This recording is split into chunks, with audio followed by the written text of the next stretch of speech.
আসসালামু আলাইকুম বন্ধুরা, কেমন আছেন সবাই? আশা করি ভালো আছেন। নতুন একটা ভিডিওতে আপনাদের শুভেচ্ছা এবং স্বাগতম।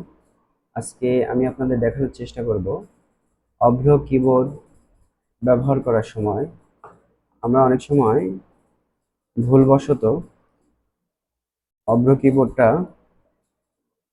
এক্সিস্ট করার পরিবর্তে রান টু দ্য সিস্টেমকে এটাতে ক্লিক করে ফেলি।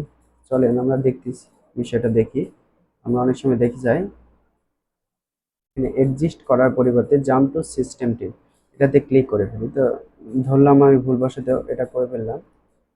তো এখন সমস্যা হচ্ছে এটা এখান থেকে চলে গেছে, কিন্তু এটা আবার যখন আপনি অভ্রটা ইউজ করতে যাবেন তখন এই মেসেজটা শো করবে আপনার স্ক্রিনে, Avro keyboard is already running on this system.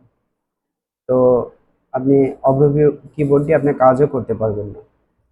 তো এটা থেকে সমাধান কি আছে সেটা আমরা দেখার চেষ্টা করি। এটা থেকে সমাধানের জন্য যে কাজটা করতে হবে আমাদের, সেটা হচ্ছে আমাদের এখানে ল্যাপটপে সার্চ মেনুতে যেতে হবে। সার্চ মেনুতে গিয়ে ট্যাক্স ম্যানেজার নামে সার্চ করতে হবে, TASK, tax, MANAGER, tax manager. তো আমরা ট্যাক্স ম্যানেজারে যাব, এখানে গেলাম। যাওয়ার পরে এখানে আমাদের খুঁজে বের করতে হবে অভ্র কিবোর্ড।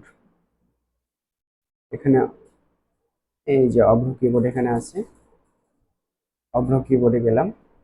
যে এখানে লিখতে হবে, এখানে দেখেন, আপনারা দেখতে পাচ্ছেন হয়তো, এখানে এনটেক্স নামে একটা অপশন আছে। তো আমরা এনটেক্সে ক্লিক করলাম। এনটেক্সে ক্লিক করার পরে এখানে আমরা এটা কেটে দিয়ে বের হয়ে আসলাম। বের হয়ে আসার পরে আমরা আবার একটু অভ্র কিবোর্ডে যাওয়ার চেষ্টা করব।